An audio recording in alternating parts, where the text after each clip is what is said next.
ભાવનગરની એક દિવસની મુલાકાતે પધારેલા મુખ્યમંત્રી શ્રી ભૂપેન્દ્ર પટેલના હસ્તે ઝવેરચંદ મેઘાણી ઓડિટોરિયમ ખાતેથી ભાવનગર જિલ્લામાં ₹10 કરોડના વિવિધ વિકાસ કામોનું લોકાર્પણ અને ખાતમુહૂર્ત કરવામાં આવ્યું હતું.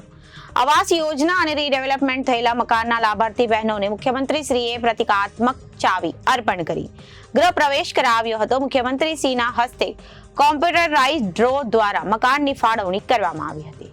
ભાવનગરની એક દિવસની મુલાકાતે પધારેલા મુખ્યમંત્રી શ્રી ભૂપેન્દ્ર પટેલના હસ્તે ઝવેરચંદ મેઘાણી ઓડિટોરિયમ ખાતે ભાવનગર જિલ્લામાં ₹310 કરોડના વિવિધ વિકાસના કામોનું લોકાર્પણ અને ખાતમુહૂર્ત કરવામાં આવ્યું. આવાસ યોજના અને રીડેવલપમેન્ટ થયેલા મકાનના લાભાર્થી બહેનોને મુખ્યમંત્રીશ્રીએ પ્રતિકારાત્મક ચાવી અર્પણ કરી ગૃહ પ્રવેશ કરાવ્યો હતો. મુખ્યમંત્રી શ્રીના હસ્તે કોમ્પ્યુટરાઇઝ્ડ ડ્રો દ્વારા મકાનની ફાળવણી કરવામાં આવી હતી. આ પ્રસંગે મુખ્યમંત્રી શ્રી ભૂપેન્દ્ર પટેલે ગુજરાતી કવિ નર્મદને યાદ કરી ગુજરાતી ભાષા દિવસની રાજ્યવાસીઓને શુભેચ્છા પાઠવતા જણાવ્યું હતું કે આજે ભાવનગરના 1900 જેટલા પરિવારોને આવાસ અને જિલ્લાના કુલ ₹310 કરોડના વિવિધ વિકાસ કામોની ભેટ મળી છે. મુખ્યમંત્રીશ્રીએ જણાવ્યું હતું કે આપણા દેશના લોકપ્રિય વડાપ્રધાન શ્રી નરેન્દ્રભાઈ મોદીએ વિકસિત ભારતના નિર્માણ માટે દેશના દરેક નાગરિકને ઇઝ ઓફ લિવિંગ આપવાનો સંકલ્પ કર્યો છે. વિકસિત ગુજરાતી વિકસિત ભારતની નેમ વ્યક્ત કરતા મુખ્યમંત્રીશ્રીએ જણાવ્યું હતું કે ગુજરાતે વિકસિત ગુજરાત આલ્ફાબેટ 2047 રોડમેપ તૈયાર કર્યા છે. લોકોના લિવિંગ વેલ અને અર્નિંગ વેલના 2 પાયા પર આ વિઝનનું ડોક્યુમેન્ટ તૈયાર કરવામાં આવ્યું છે.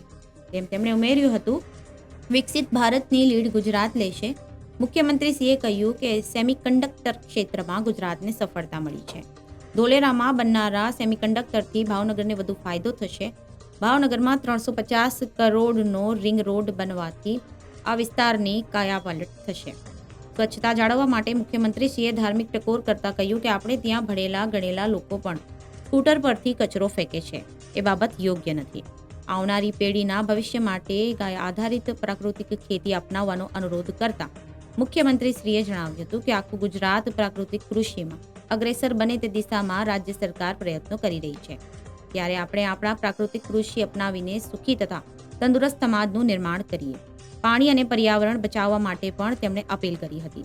તેમણે કહ્યું હતું કે ભાવનગર જિલ્લાની આર્થિક કરોડરજ્જુ સમાન અલંકશીપ બ્રેકિંગ ઉદ્યોગોને વિકાસના નવા આયામો અથવા વડાપ્રધાન શ્રીના માર્ગદર્શનમાં રાજ્ય સરકાર કાર્યરત છે. ભાવનગરને રાજ્યનું ઝડપથી વિકસતું નગર જિલ્લો બનાવવા સૌ સાથે મળીને કાર્ય કરીએ. આ પ્રસંગે કેન્દ્રીય રાજ્યમંત્રી શ્રી નીમુબેન બામણિયા જણાવ્યું હતું કે ગુજરાત રાજ્ય અને અન્ય રાજ્યો માટે રોલ મોડલ બન્યું છે. ગરીબોને આવાસ મળી રહે તે માટે કેન્દ્ર સરકાર અને રાજ્ય સરકાર સતત પ્રયત્નશીલ રહી છે.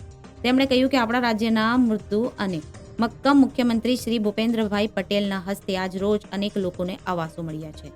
તેમને અભિનંદન પાઠવું છું.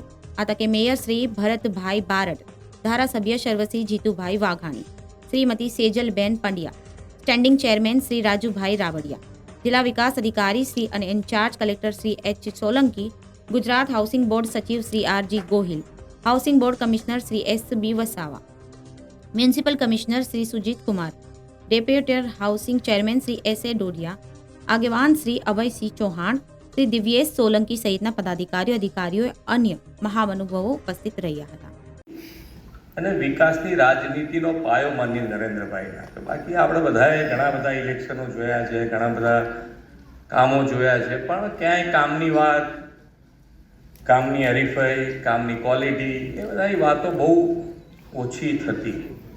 અને અત્યારે આપણે વિકાસ ઉપર જ કે ભાઈ શહેરમાં રહેતા હોય, ગ્રામ્ય જીવન જીવતા હોય તો પણ પાયાની સુવિધા દરેક જણને મળી રહે એના માટેનો હર હંમેશ પ્રયત્ન કર્યો છે. Reporter Firoz Malik, ABC news, Bhavnagar.